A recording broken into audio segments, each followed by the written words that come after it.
Bayangkan ada orang memberi anda modal RM500,000 untuk berniaga. Dan syaratnya dalam masa seminggu anda mesti pulangkan semula modal itu. Apa yang anda akan buat untuk dapat untung paling besar? Saya tunjukkan satu cara.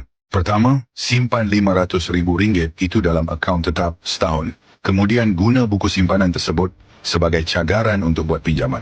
Biasanya anda boleh pinjam sehingga 90% nilainya, iaitu RM450,000.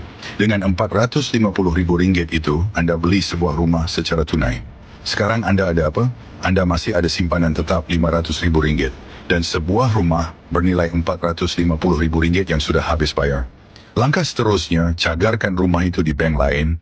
Anda boleh dapat pinjaman 70% nilainya, yaitu RM315,000. Wang ini boleh dijadikan deposit 30% untuk beli hartanah, bernilai RM1,050,000. Selepas semua langkah ini, anda pegang simpanan tetap RM500,000. Hartanah bernilai kira-kira RM1 juta, 1,45 juta. Sekarang dalam 7 hari, anda mesti pulangkan semula modal RM500,000. Bagaimana? Jual rumah RM450,000 itu, anda dapat semula wang tunai.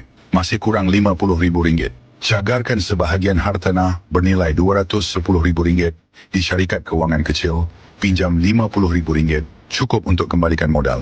Hasilnya selepas modal dipulangkan, anda masih ada simpanan tetap RM500,000. Hartanah, kira-kira RM1,100,000. Hutang bank, RM450,000 hutang. Beli rumah, RM500,000, RM785,000.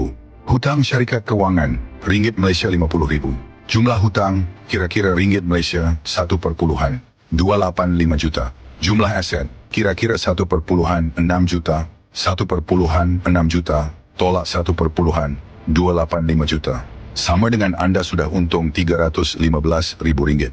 Kalau anda kerja keras yang malam tapi masih tiada simpanan, atau ada duit tapi hanya biarkan beku dalam bank, atau mahu tambah pendapatan tapi takut rugi, takut hutang menimbun, maka buku Dari Hutang ke Kaya memang ditulis untuk anda.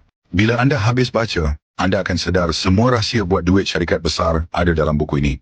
Lebih 100 cara jana wang yang pintar, kawal aliran tunai, rebut peluang pelaburan, bina pendapatan pasif. Buku ini akan ajar anda urus belanja, kumpul aset untuk maksimumkan untung, dan faham strategi pelaburan supaya wang anda terus berkembang. Ini bukan buku kaya cepat. Ini adalah buku yang ajar cara buat wang kejar anda. Saya yakin sesiapa yang benar-benar faham isi buku ini, dalam masa 3 tahun struktur kewangan mereka akan berubah sepenuhnya.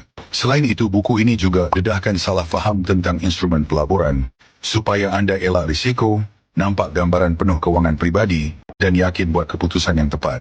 Daftar dan dapatkan buku ini sekarang juga